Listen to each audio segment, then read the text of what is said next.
जय हिंद दोस्तों, स्वागत है आप सभी का। आरंभ है प्रचंड सीरीज की एक नई वीडियो में। इस वीडियो में हम बात करेंगे एडुटेरिया 5000 प्लस क्वेश्चन बुक की प्रैक्टिस सेट नंबर 23। तो आप लोग अपना कॉपी पेन लेके बैठ जाइए और स्टार्ट करते हैं practice set number 23। Practice set number 23 का क्वेश्चन नंबर 1। क्वेश्चन नंबर 1 है, निम्न में से किस झील को रहस्यमयी झील भी कहा जाता है? किस झील को रहस्यमयी झील भी कहा जाता है? तो कौन सा झील है? रूपकुंड झील। ठीक है। क्वेश्चन नंबर 2, सूची 1 तथा सूची 2 का मिलान कीजिए। तो पहला है खाद्य उत्पादन वृद्धि। तो खाद्य उत्पादन वृद्धि हरित क्रांति से संबंधित है। दूध उत्पादन कौन सी क्रांति से? श्वेत क्रांति से। तीसरा है मत्स्य उत्पादन, ये किससे? नीली क्रांति से। चौथा है उर्वरक उत्पादन, ये किससे? भूरी क्रांति से। तो इसका आंसर हो जाएगा 1, 3, 2, 4 यानी option number A. Question number 3, Karnal bunt रोग किस फसल से संबंधित है? करनाल बंट रोग किस फसल से संबंधित है? ये संबंधित है गेहूं से। क्वेश्चन नंबर 4, ग्रेट विक्टोरिया मरुस्थल कहाँ स्थित है? तो ग्रेट विक्टोरिया मरुस्थल स्थित है ऑस्ट्रेलिया में। क्वेश्चन नंबर 5, किस अफ्रीकी देश की सीमा भूमध्य सागर से नहीं लगती है? कौन सी अफ्रीकी देश की सीमा है जो भूमध्य सागर से नहीं लगती है? तो इसका आंसर हो जाएगा चाड। चाड जो है उसकी सीमा भूमध्य सागर से नहीं लगती है। क्वेश्चन नंबर 6, डेविस जल संधि किस सागर से संबंधित है? डेविस जल संधि जो है वो किस सागर से संबंधित है? वो संबंधित है बेफिन खाड़ी एवं अटलांटिक महासागर से। क्वेश्चन नंबर 7, मांग का नियम किस पर आधारित है? मांग जो होती है, मांग का नियम किस पर आधारित है? तो उपभोक्ता की प्राथमिकता पर। अगर कोई चीज़ की मांग कर रहे हैं तो उसके खर्च करने वाले लोग कितने हैं, तो इसकी देख रेख में ही ना किसी चीज़ की मांग की जाएगी। तो उस वही बता रहा है कि उपभोक्ता की प्राथमिकता पर, यानी उपभोक्ता कितने हैं उसकी प्राथमिकता पर मांग का नियम आधारित है। क्वेश्चन नंबर 8 है, भारत में राष्ट्रीय आय का आकलन पहली बार किसने किया था? तो राष्ट्रीय आय का आकलन पहली बार किसने किया था? तो दादा भाई नौरोजी ने। क्वेश्चन नंबर 9 है, भारत में सर्वप्रथम आर्थिक सुधार नीति कब प्रारंभ की गई? भारत में सर्वप्रथम जो आर्थिक सुधार नीति है वो कब प्रारंभ की गई थी? वो की गई थी 1991 में। क्वेश्चन नंबर 10 देखते हैं। क्वेश्चन नंबर 10 है, जब किसी माध्यम में ताप बढ़ता है तो उस माध्यम में प्रकाश के वेग पर क्या प्रभाव पड़ता है? तो अगर ताप बढ़ जाएगा किसी माध्यम में तो प्रकाश का वेग पे कोई प्रभाव नहीं पड़ेगा, लेकिन ध्वनि के वेग के बारे में अगर पूछता तो ध्वनि का वेग बढ़ेगा। ठीक है। क्वेश्चन नंबर 11 है, डायनेमो वह यंत्र है जो निम्न ऊर्जा को परिवर्तित करता है। तो कौन सी ऊर्जा को डायनेमो परिवर्तित करता है? विद्युत ऊर्जा को यांत्रिक ऊर्जा में। ठीक है। क्वेश्चन नंबर 12 देखते हैं, जब कोई वस्तु को पानी में डुबाई जाती है तो उसके भार में कमी निम्न में से किसके बराबर होती है? तो उसके भार में जो कमी होती है वो किसके बराबर होती है? वो होती है उसके द्वारा हटाए हुए द्रव्य की मात्रा के बराबर। क्वेश्चन नंबर 13 है, चिनार वन्यजीव विहार किस राज्य में स्थित है? चिनार वन्यजीव विहार है वो किस राज्य में स्थित है? वो स्थित है केरल में। क्वेश्चन नंबर 14, पृष्ठ तनाव का एसआई मात्रक क्या होता है? तो पृष्ठ तनाव का एसआई मात्रक न्यूटन प्रति मीटर होता है। क्वेश्चन नंबर 15, निम्नलिखित में से फास्फोरस का अयस्क नहीं है। फास्फोरस का अयस्क कौन नहीं है ये बताना है। ठीक है। तो फास्फोरस का अयस्क नहीं है, तो ग्रेनाइट जो है वो फास्फोरस का अयस्क नहीं है, लेकिन फॉस्फोराइट, फ्लोरापाइट और क्लोरापाइट ये जो है फास्फोरस का अयस्क है। क्वेश्चन नंबर 16 देखते हैं, रासायनिक तत्वों के दूसरे तत्वों से योग करने की क्षमता निम्न में से किसके द्वारा पता लगाया जाता है? तो किसके द्वारा पता लगाया जाता है? ये लगाया जाता है संयोजकता के द्वारा। क्वेश्चन नंबर 17, वेल्डिंग के लिए निम्न में से किस मिश्रण का प्रयोग किया जाता है? तो वेल्डिंग के लिए किस मिश्रण का प्रयोग करते हैं?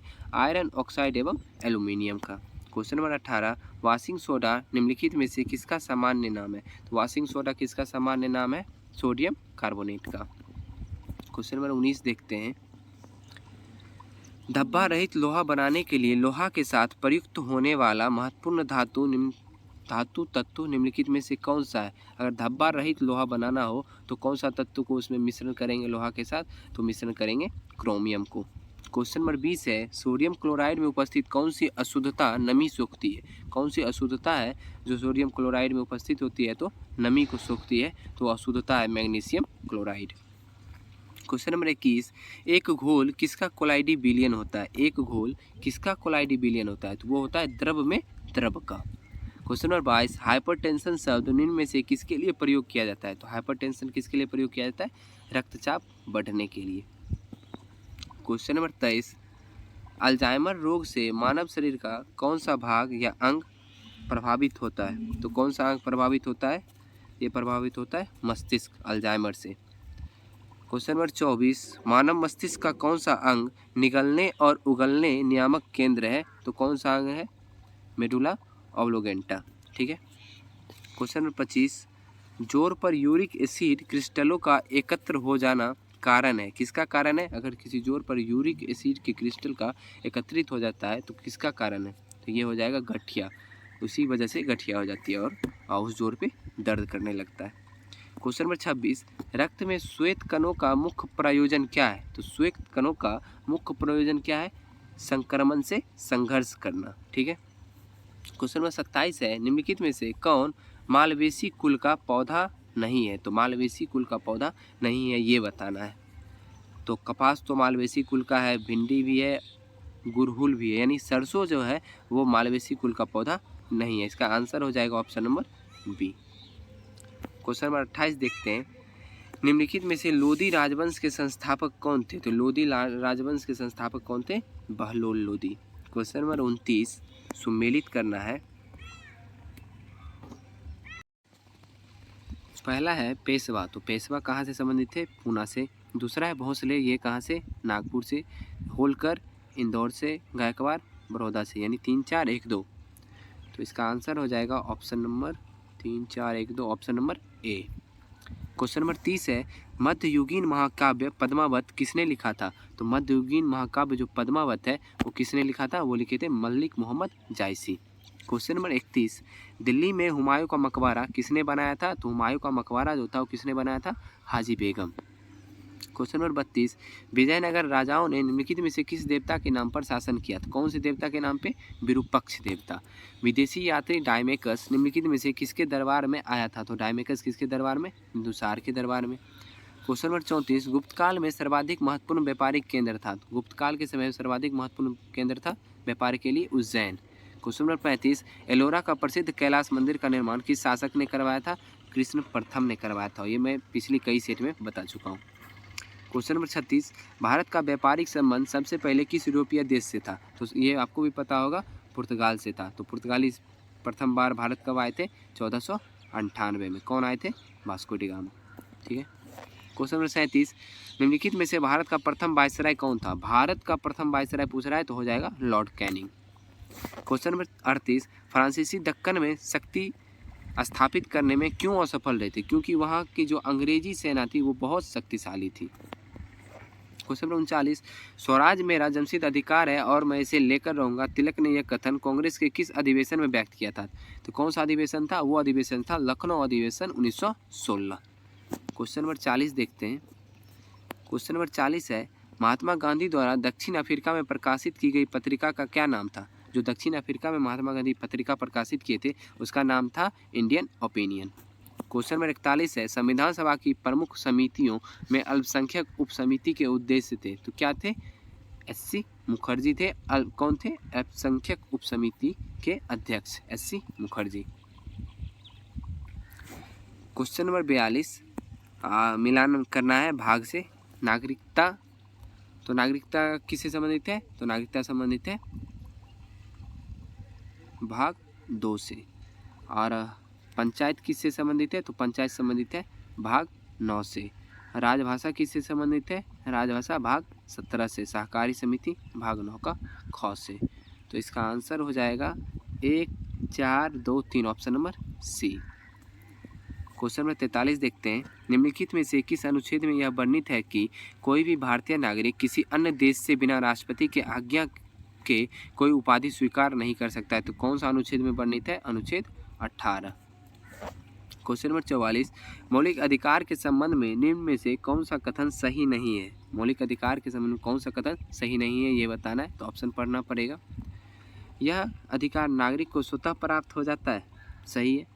इसे लागू कराने के लिए न्यायालय की शपथ न्यायालय की शरण ले सकते हैं, बिल्कुल ले सकते हैं। इसका वर्णन संविधान के भाग 4 के क में किया गया है, बिल्कुल गलत है। मौलिक कर्तव्य का जो है वो भाग 4 के क में किया गया है, ना कि मौलिक अधिकार का, यानी ऑप्शन नंबर सी जो है इसका गलत है।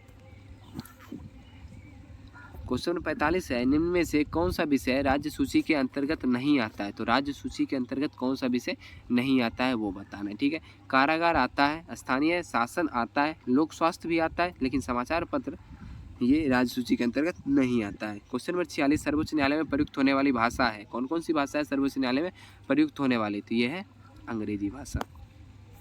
क्वेश्चन नंबर 47 देखते हैं, सरकारी उपक्रम समिति में कुल कितने सदस्य होते हैं? सरकारी उपक्रम समिति जो है उसमें कुल कितने सदस्य होते हैं? तो उसमें सदस्य होते हैं टोटल 22।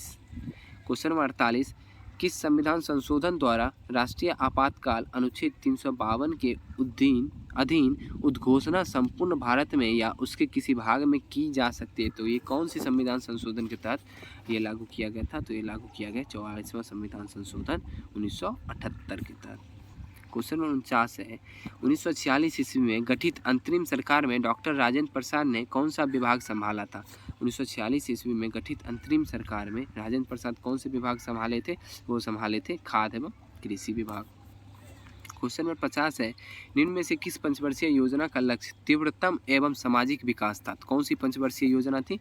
वो पंचवर्षीय योजना थी 11वीं पंचवर्षीय योजना, जिसमें तीव्रतम एवं सामाजिक विकास के बारे में बात की गई थी, ठीक है। तो आज का सेट यहीं समाप्त होता है, लेकिन कुछ इंपॉर्टेंट पॉइंट है उसे भी हम देख लेते हैं। अंग्रेजों और मराठा के मध्य हुई महत्वपूर्ण संधियाँ, संधि के बारे में, संधि हुई और किस वर्ष हुई इसके बारे में। तो प्रथम है सूरत की संधि। सूरत की संधि कब हुई थी? वो हुई है 1775 में। दूसरा है पुरंदर की संधि, वो हुआ है 1776 में। तीसरा है भरगांव की संधि, वो हुआ है 1779 में। चौथा है सलवाई की संधि 1782 में। वसीन की संधि 1802 में। देवगांव की संधि 1803 में। राजापुर घाट की संधि 1804 में। नागपुर की संधि 1816 में। ग्वालियर की संधि 1817 में। पूना की संधि 1817 में। मंदसौर की संधि 1818 में। एक बार और इसका रिवीजन कर लेते हैं।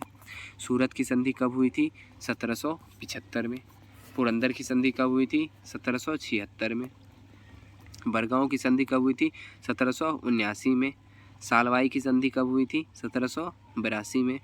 वसीन की संधि कब हुई थी? 1802 में। देवगांव की संधि कब हुई थी? 1803 में। राजापुर घाट की संधि कब हुई थी? 1804 में। नागपुर की संधि 1816 में। ग्वालियर की संधि 1817 में। पूना की संधि 1817 में। मंदसौर की संधि 1818 में। तो दोस्तों आज का सेट यहीं समाप्त हो गया। अगर आपको वीडियो अच्छा लगा हो तो वीडियो को लाइक कर दीजिएगा, चैनल पे नया है तो चैनल को सब्सक्राइब कर लीजिए, और आपके कितने आंसर सही होते हैं कमेंट में ज़रूर बताइएगा। मिलते हैं अगली वीडियो में। जय हिंद।